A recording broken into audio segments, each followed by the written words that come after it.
Todd Monken has had enough of you roasting Daniel Faalele. He ripped the Daniel Faalele haters. We talk about that. Brian Baldinger raving on Mike Green and the Baltimore Ravens and so much more coming up on Locked On Ravens.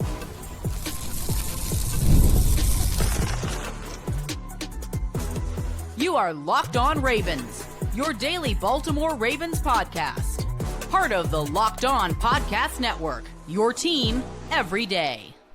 You are Locked On Ravens. Welcome into the show. I'm your host, Kevin Oestreicher of Ravens Wire, here with you on the Locked On Podcast Network, your team every day. Thanks so much for being here, making Locked On Ravens a part of your day and your first listen each and every single day, free and available for you on all podcasting platforms. That includes in video form on YouTube, where you can like and subscribe to the channel, and in audio form where you can follow along and subscribe wherever you get your podcast. For 5 days a week here on Locked On Ravens, Monday through Friday, bringing you that daily Ravens coverage. We have the show that comes out Monday through Friday. Plus, we also have the Locked On Ravens Squad show, which is live Mondays and Thursdays, 7:30 p.m. Eastern time. We go live here on Locked On Ravens during games. We have now the Locked On Ravens watch along, so you can catch the next one of those on Saturday for the Ravens Week 2 preseason game. Also, we instantly react after every single Ravens game and every single piece of Ravens big news. Shout out to all the everydayers. First-time listeners, if somewhere in the middle, thank you as well. And today's episode of Locked On Ravens is brought to you by FanDuel. Football season is around the corner. Visit the FanDuel app today and start planning your futures bets now.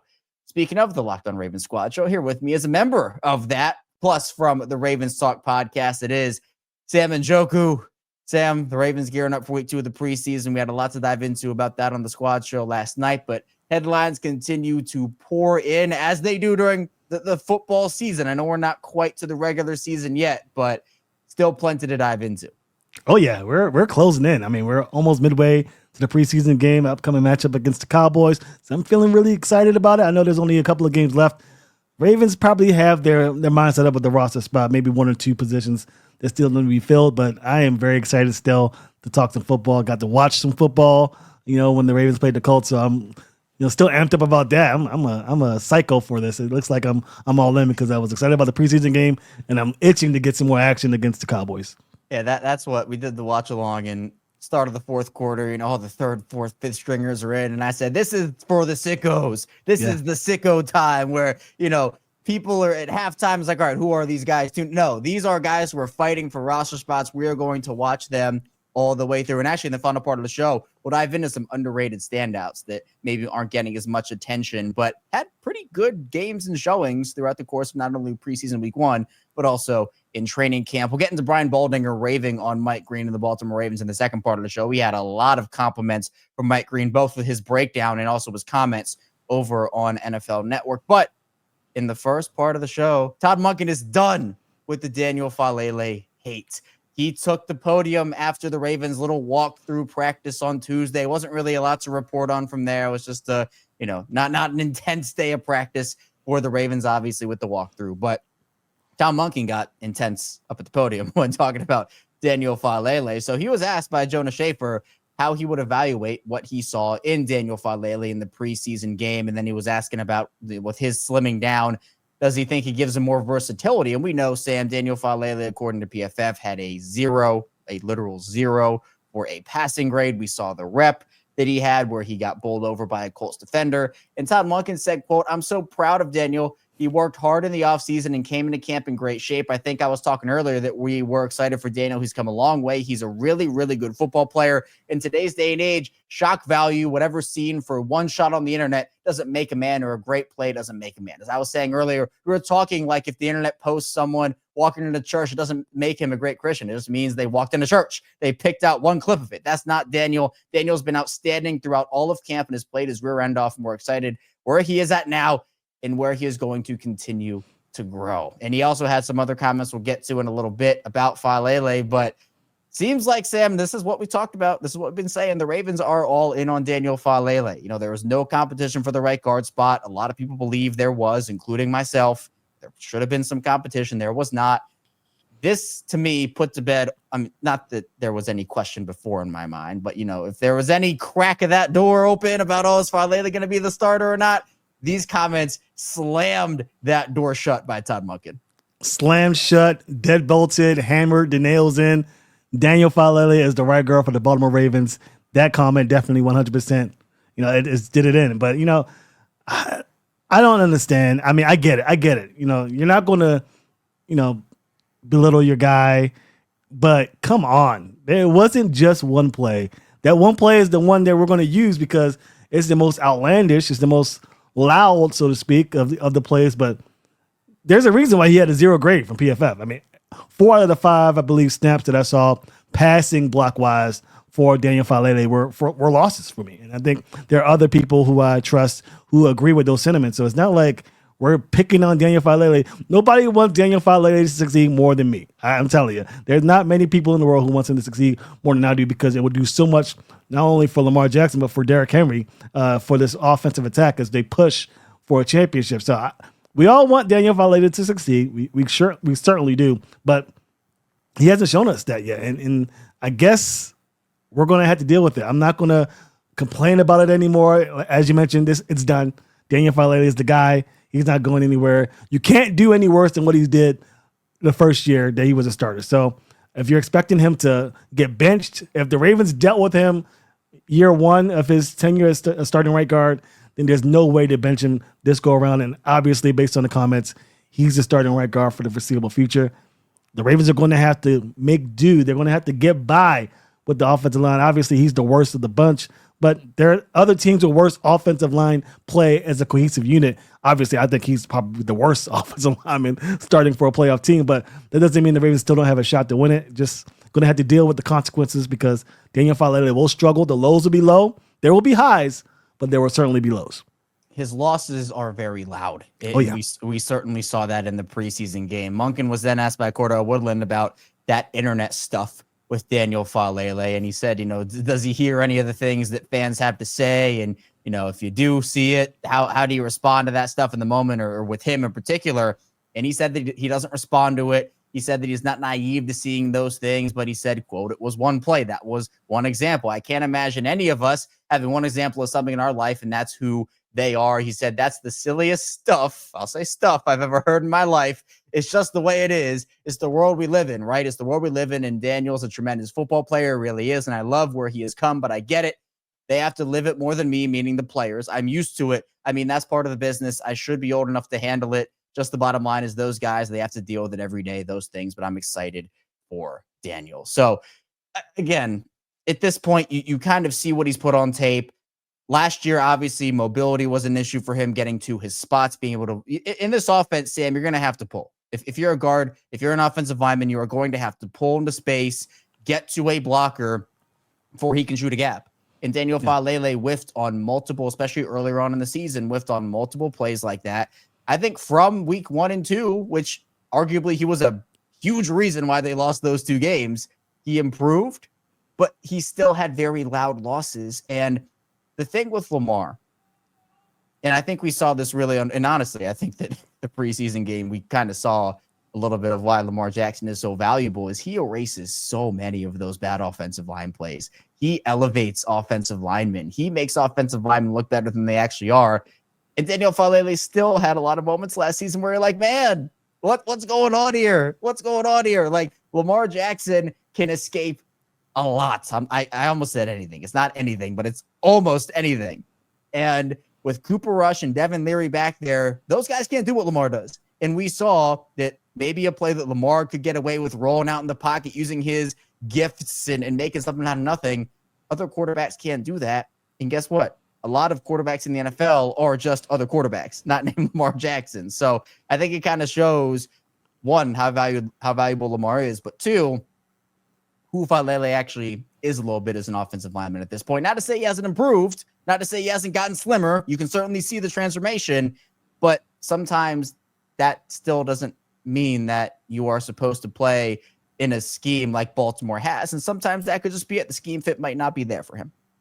Yeah, and I'm trying my best not to dig too deep into Daniel Faalele hate train, but you are gambling with disaster. You have a $250 million quarterback back there who's fighting for a championship, who has a $70+ million cap hit next year. You are risking something severe to happen if for whatever reason Daniel Faalele whiffs on a block or forgets to or isn't able to get into a stunt in time and protect their QB. these are the things you're taking the risk with. Yes, obviously, Lamar Jackson, phenomenal quarterback. He can escape the pocket. He can, sense the rush coming more than I think any other quarterback in the league. But there will be those times when you're expecting Faalele, okay, just got to block the guy in front of you. He whiffs on the block.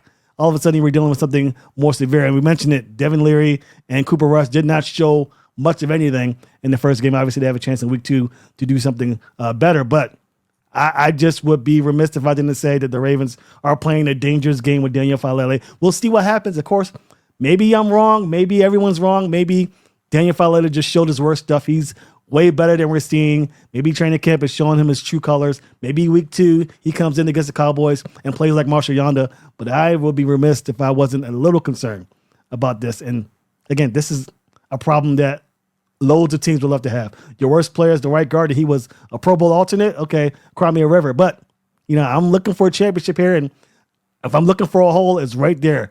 Number 77, right there in my face. He might be a problem. We'll see what happens, but I don't know. I'm a little concerned. Yeah, and again, like you mentioned, other teams have bigger problems than this. And, if for the Ravens, if their problems in terms of roster construction, depth, starters, that you feel kind of nervous about is one starting guard spot, maybe 1.5 if you're not as sold on Voorhees as other people are, like maybe 1.5. And then the back quarterback spot, maybe this second inside linebacker next to Roquan Smith. Like you're feeling pretty good about where your roster is at that point. So it doesn't excuse the fact that like there are going to be, I think, some pretty high highs for Faalele and some pretty low lows this year for him. It's just a matter of, can he keep the low lows in check? And everybody has those plays. Like Monken said, everybody does have those moments. He's not wrong in saying that. But at the same time, a low low can cost you a game, which can cost you a seed, which can cost you home field advantage, which can cost you a win. Sound familiar, Sam? Oh, yeah. 2024. Buffalo Bills get the 2 seed over the Ravens. The Ravens had to go to Buffalo.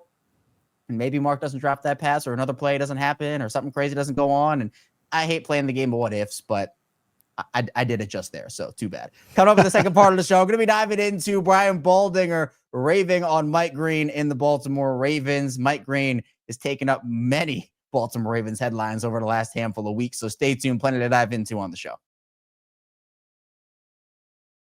First, the show is brought to you by FanDuel. August 26th is officially FanDuel Futures Day, a brand new holiday for football fans who live for bold predictions and preseason hunches. For just 24 hours, FanDuel is giving you deals on NFL season predictions. So whether you're calling your MVP, eyeing a long shot division winner, or ready to crown your Super Bowl champ before week 1 even kicks off, this is your moment. And I'm going to crown my champion in August, and that is the Baltimore Ravens. I mean, this is Locked On Ravens, but I truly mean it here. The Ravens are plus 700 on FanDuel to win the Super Bowl this season.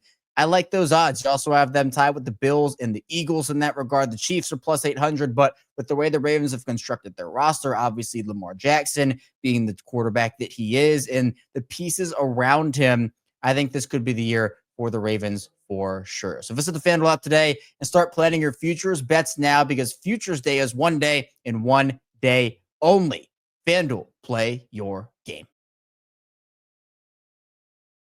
Back here on Locked On Ravens, Kevin Oestreicher and Sam Njoku still diving into Ravens content here with you. Ravens will face off against the Cowboys on Saturday in week 2 of the preseason. Sam, dare I say Cooper Rush revenge game against his old team? Maybe. Could be. Maybe he shows us a little something, because we did not see a lot from that backup quarterback spot in week 1. So I would like to see a little something more. Please. But moving to Mike Green, let's just get into this. Mike Green has been, and I'll say it 10 billion times for Q, who obviously is another part of the Ravens squad show. We joke about it. Mike Green's been awesome. I mean, on the field, he has been dominant. He showed a ton of 3-down ability, both as a run defender and as a pass rusher. He had that viral picture that Sean Hubbard took at BaltimoreRavens.com of the ankle bend that he had coming around the edge. He's been incredible. And Brian Baldinger, after the Ravens week 1 preseason game over the Colts, that win, he posted one of his Baldy breakdowns, just absolutely raving about Mike Green, pointing him out, kind of diving into the fact that he was fearless in his reps, really identified a couple different moves that he threw out on the table. And then Brian Baldinger ended up going on NFL Network on the Insiders and talked a little bit about just his biggest takeaways from preseason in week 1. And Sam, I just want to read you out what he said a little bit, and then we can react to it. He said, quote, "The best team I saw was Baltimore. When you watch them practice, this Mike Green, I watched him. He played 33 snaps in the opening preseason game, and he threw every kind of pass rush move you could throw at somebody. I saw 5 different moves. He had no fear. I saw him spin. I saw him speed to power. I saw him rip. I saw him cross chop. He was not afraid to show his repertoire in the preseason. He's in an organization that recognizes what a true pass rusher looks like. I think he's got a very bright future. Sometimes it takes rookie defensive lineman a redshirt year to figure it out. I'm not going to be surprised if he has success this year with his ability right now." I think we also expect Mike Green to have a really big role in the Ravens by the time the season ends. I know, we talked about it a little bit last night on the squad show, or 2 days ago on the squad show, where the Ravens sometimes do favor vets over rookies. And we know that Mike Green is going to have some snap competition with Calvin Noy, Dafe Owe, Tavius Robinson. But I think that Brian Baldinger hit the nail right on the head here. He has such an array of pass rush moves already. He knows how to use them. He put it on full display. The frame is there. The size is there. Like, everything that Mike Green brings to the table has the makings. I don't want to jump too far ahead of myself, but has the makings of the next great pass rusher in this league. I'm very excited. I've been very excited since we drafted him. I am excited to see what this guy does. Ravens are going to have to find a way to get him on the field. I'm sure they will on passing downs for sure. Just to point it out, he had a pass rush win rate officially of 30%, which is, if he continues on that trend into the regular season, will make him the number 1 player in the league in terms of pass rush win rate. I think last year the pass rush win rate was about 28%. The Ravens, Calvin Noy and Dafe Owe both had about a 16% pass rush win rate, and they were double-digit sacks. So based on those numbers, you can see he could potentially have a very big season. Of course, there's only one game. Just like Todd Monken said, you can't put it all on one game, one play, and crown somebody or bury somebody. So I'll try my best to alleviate the expectations. But based on what we're seeing from this guy, both on the field and during the preseason and training camp, this guy looks like a stud. Brian Baldinger obviously knows ball. So, I'm going to take his word for it. He looks phenomenal. It's such a steal for the Ravens in round 2. We understand why he dropped to that level, but the fact that the Ravens were able to get both Malaki Starks and Mike Green in the same draft is ridiculous, and we're going to see the benefits of that early this season. I'm not sure if he's going to get those 3 or 4 sack games, right off the bat, but at the end of the season, we're talking defensive player of the year, defensive rookie of the year. Player of the year might be pushing a little bit, but defensive rookie of the year, potentially for sure for Mike Green. Man, we might as well give the Ravens a Super Bowl with the way we're talking right now with all these guys. Super Bowl MVP Mike Green, is that where we're headed right now? Up to Daniel Faalele, we'll see. Yeah, hey, 1-2 combo right there. Yeah, Faalele, Mike Green. That is, of course, what everybody expects when the Ravens win the Super Bowl for the Super Bowl MVP. But I think it's really cool too, because you mentioned the 30% pass rush win rate. Brett Coleman also saying that on the true dropbacks that Mike Green faced, he had a 50% win rate on those 14 pass rush snaps. Again, those are on true dropbacks. So, the stats were the Ravens had a lot of just wild numbers, both in a good and a bad way, during that week 1 preseason game against the Colts. But the Ravens at this point, Q has mentioned Elvis Dumervil. Obviously, Terrell Suggs was all-time pass rusher, not only for the Ravens, but obviously in NFL history. The Ravens, they've brought in guys other than those two that have had moments for them over the course of, ever since Terrell Suggs and Elvis Dumervil walked out the door, and they certainly have found production. Matt Judon, Zadarius Smith, they've drafted and developed those guys, good pass rushers that went on to get good contracts with other teams. But the superstar potential that Mike Green does have, and again, you don't want to get too far ahead of yourself after just one game, Sam, but everything that he brings to the table and the fact that he is so NFL ready, and that's why the Ravens drafted Malaki and Mike Green. It was the fact that they don't need, like Brian Baldinger said, he doesn't need a year to figure it out or work with the coaches. He can hone what the coaches say to him and the pointers that he gets, and he can say, I already have all these moves. Let me just tweak something here, tweak something there. Now we're really, as Roquan Smith will say, cooking with grease. So at the end of the day, with Mike Green, the role might be not as big as some fans want early because of what I mentioned. The Ravens have favored vets. But by the time the year ends, the prediction that I have said to you before, and we have talked about, Mike Green, I think, has the potential to be the Ravens' best pass rusher over the guys already on the roster by the time the season ends. And how important would that be, Sam? Not only to have that guy as a rookie, but have him on a rookie contract with all those other extensions coming down the pipeline. Yeah, it's one of the reasons why the Ravens are so good each and every year. Is because Eric DeCosta does a phenomenal job of drafting talent. Think about how many guys on the roster who we think are going to make a huge impact that were free agent signings as opposed to being true blue Ravens drafted players. So, I think Jaire Alexander and maybe DeAndre Hopkins, who's going to be the third wide receiver. But other than that, these guys are coming in, Roquan Smith as well. But these guys are being drafted, coming in and being developed by these guys. Chuck Smith, phenomenal pass rush specialist coach. Everybody knows that. So having his raw talent accompanied with a coach that knows how to develop these guys, it's going to be huge for this team. I mean, the sky's going to be limited. As you mentioned, yes, I think by the end of the year, he's going to be demanding more playing time. I think in the early goings, it's going to be passing downs that he'll get the most opportunities. But he's built for 3 downs. I mean, he's able to stop the run, set the edge, do whatever it takes to get to the quarterback. So he's an all-purpose guy. So at the end of the season, you're right. We could be seeing a young guy getting his flowers and then they make it to the postseason. Being able to get to the passer on a consistent basis causes turnovers, more so than being sticky at coverage, more so than scheming your way into an interception. Getting to the passer is the best way to cause turnovers. The Ravens have been unsuccessful in that regard for years now, but with a guy with that specialty, I think those numbers could turn around for them very, very quickly. We know the Ravens, Sam, last year, the numbers are there. Like they're 100% there, where with the inconsistent ability to get pressure on the quarterback, despite the sack numbers being where they were, yeah, you know what? The consistency numbers, they were middling. And I do think it's super important to have a guy like Mike Green that can win consistently. And for those who have seen the picture that I was referring to with Mike Green and the ankle bend, he literally looks like he is floating in the air, like almost like moonwalking a little bit with his foot, literally like foot and ankle straight up, but his body is completely like leaning over, bending around the offensive lineman. I don't know how hard it is, or like how hard you have to work to get to that point with your ankle flexion and flexibility to be able to do something like that.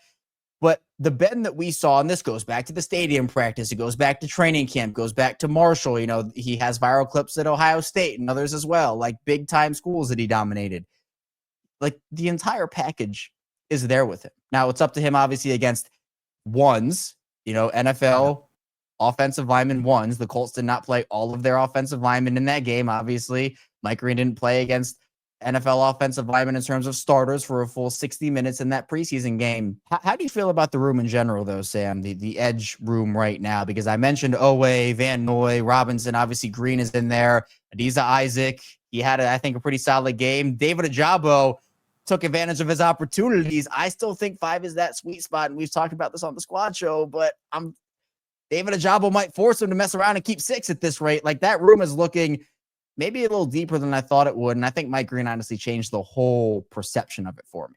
Yeah, 100%. You're absolutely right. That I don't want to, speak too highly of this room because, again, we haven't seen them in action in the regular season, but this may be the best pass rushing room in all of football. I mean, top to bottom, at least in terms of depth, you have 2 guys who already had double-digit sacks last season. You got Mike Green, we brought in. We've already talked about how he's just athletically gifted. Looked like he was in the movie of The Matrix when he was bending over and getting the bullets away from him and just sliding it's just insane what he does on the football field. And then you have Adisa Isaac, who, again, we saw looked really good in that week 1 contest.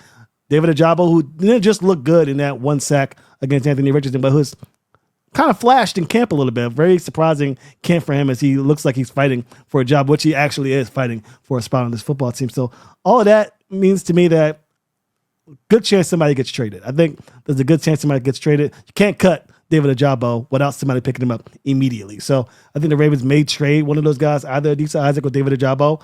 My money's on probably Adisa Isaac staying because he's in a longer deal. David Ojabo's fighting the last year of his deal to try and get a new contract. So I think David Ojabo is the one that probably gets traded. He's doing phenomenal work to keep being employed in the National Football League. But yes, this room of pass rushers with Chuck Smith leading the charge is incredible. So I'm very excited about it. Hopefully Mike Green lives up to the expectations. I certainly think he will. I think this is one of those slam dunk athletes alongside Kyle Hamilton 2 years ago where I was really excited about him, as well as Zay Flowers. I think Eric DeCosta's done a phenomenal job drafting these guys because, Kyle Hamilton, Zay Flowers, and now Mike Green are three of the guys who I knew just right off the bat, talent-wise. We're just going to make it work. Malaki Starks, his brain speaks more than anything athletically that he does, even though he is an athlete in his own right. But those three guys, you just knew coming into the league they were just going to be dominant, and I think Mike Green will fit that bill. I'm glad you brought up Chuck Smith because, funny enough, Brian Baldinger also brought up Chuck Smith when talking about Mike Green and the fact that they are working together. And I think that with the development that we've seen with some of these guys, some of the rejuvenation seasons that we've seen from veterans within Chuck Smith and him being there, man, that could be Mike Green, Chuck Smith. That could unlock some crazy things when it comes to how Mike Green can progress over his rookie season. But coming up in the final part of the show, we'll talk about some underrated standouts because Sam mentioned trading some guys potentially who aren't going to make this roster. The Ravens have some other guys that are already making an impact that there might not be enough room on the roster for. So stay tuned. We got a lot coming up on the show. This episode is presented by Yahoo Fantasy. It's the best time of the year. NFL kickoff's almost here, and that means fantasy football season is back in full swing. And this year, Yahoo Fantasy is turning things up with a fantasy football experience like never before. This year, me and Locked On Ravens are playing on Yahoo Fantasy, and you should too, whether you're a first-timer or a veteran making your millionth league. And one of my favorite features, new guillotine leagues. They just dropped, and every week, the lowest scoring team is eliminated, and the last one standing wins. So whether you're all in on something new or like sticking to head-to-head leagues or jumping into public leagues, Yahoo has got you covered. Celebrate 28 years of fantasy football greatness. Yahoo Fantasy is dropping 28 big new features over 28 days throughout August. To kick it off, they just dropped Yahoo Fantasy Guillotine Leagues, a killer new way to play fantasy football on Yahoo, where the lowest scoring team gets eliminated each week until there's one team left standing. With the season around the corner, now's the time to get your league together and give this new mode a try. If you're more into the classics, you can still play in head-to-head private leagues or join a public league. Stay tuned for more killer announcements and start playing Yahoo Fantasy Football now at yahoofantasy.com/LockedOnNFL. Back here on Locked On Ravens with Sam and Njoku. I am Kevin Oestreicher talking Ravens football. Of course, we have you covered 5 days per week here on Locked On Ravens, Monday through Friday with the regular 6 a.m. Eastern show. Plus, we have the Locked On Ravens Squad show live on Mondays and Thursdays, 7:30 p.m. Eastern time, and a bunch of other Ravens content that is at your disposal over here on Locked On Ravens. So be sure to check out all that we do, because Ravens football, that is our main and quite frankly only focus on this show. It's called Locked On Ravens after all. But let's dive into some underrated standouts, Sam, because we can talk about the Mike Greens of the world, the Keaton Mitchells of the world, the Jonte Wester, like those guys, that's great. We know that they dominated in the game in week one. We get that. But there are other guys that caught my eye, and I almost call them, I might want to make an award and call it like the Michael Pierce Award or something. Guys who maybe are flying under the radar, who are able to make huge impacts and either secure a roster spot or find other opportunity. Maybe it's the Kari Vedvik Award. I don't know. We'll figure out something. But we have a couple of guys that I think are making impacts that people just aren't really looking at right now, but actually have found roles for themselves. The first of which is Cory Bulock, who took a handful of snaps at center. Tyler Linderbaum did not play in this game. Obviously feels like he is center number 2 on this team right now. They have guys like Nick Samak and others. Ben Cleveland can play some center, although Ben Cleveland is apparently not playing anywhere because John Harbaugh does not want that apparently. But don't get me started. I know. We all feel it, but you also have Garrett Dellinger maybe could do that, but Cory Bulock seems to be a guy that potentially has an inside track to a roster spot at this point. And Todd Monken was asked about him by Ryan Mink, and he said that he's done a great job, and he said that he'll go back to last year because Cory Bulock's not a rookie. He was a rookie last season. Said when a player makes the practice squad, you try to elaborate them to that. This is a one-year opportunity, maybe more, but you're here to help us in practice, but also develop. Don't take it as just, hey, I go out there, read a card, I show up at the building. He didn't do that. He worked every day and got better every day. Talked about how George Warhol has done a great job with him and said he's a super conscientious young man, and he's playing at a really high level right now. He's excited for Bulock and excited for the Ravens that he is on the roster. You see a lot of good stuff with Cory Bulock, just really sound with his blocking. Feels like he knows what to do. There's no confusion from him. And to me, it feels like, the backup center spot's been kind of iffy over the last couple of seasons of like, all right, who's going to be there? McCary is like supposed to be that guy, but he also is like at all other positions too. feels like they might have their new guy in Cory Bulock, a guy that I did not have on my initial 53-man roster, but I feel like I got to put him there now.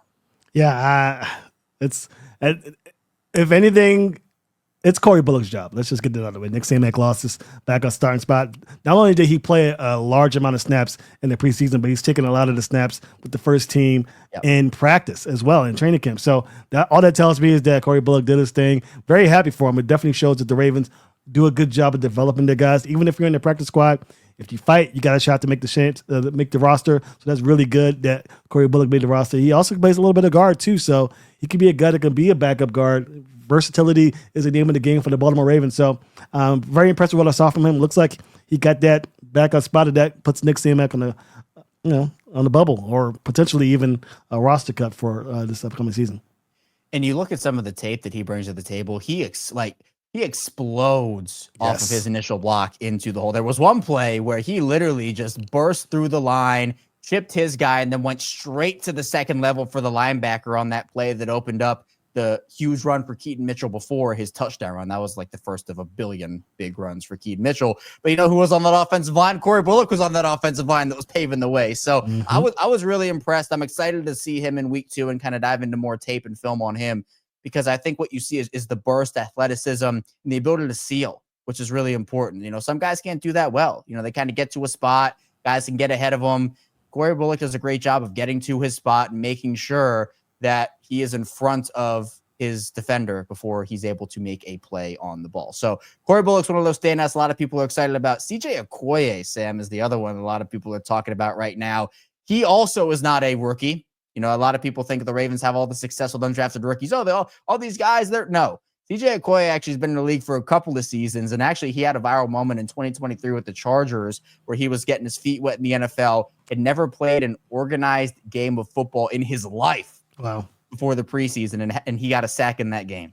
So the natural talent is there. He actually had one of the more viral plays of the week 1 game against the Colts when he just absolutely obliterated his lineman, went straight at Daniel Jones and just blew him up. Boom. It literally reminded me of Travis Jones when he did Trace McSorley a couple years ago in the preseason. He had a couple of really nice stuffs as well. Someone that I was really impressed with. I think that, Sam, the defensive line spot to me, I don't know if they can keep 6 guys. I really don't. You know, you have your 5 right now. It's obviously Madubuike, Washington, Jones, Peebles, and Jenkins. Those are the 5 that I have on the roster. It's a lot of these guys are forcing the Ravens to make tough decisions. We still have a couple preseason games to go, obviously. This is not the be-all, end-all. But I really like the flashes I saw to CJ Okoye. And not to mention, it's not just me.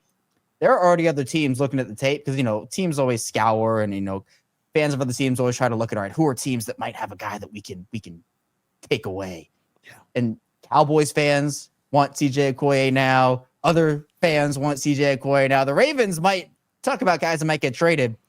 Maybe Eric DeCosta gets his patented 5th-round draft pick flyer out and says, hey, this is what I want for CJ Okoye.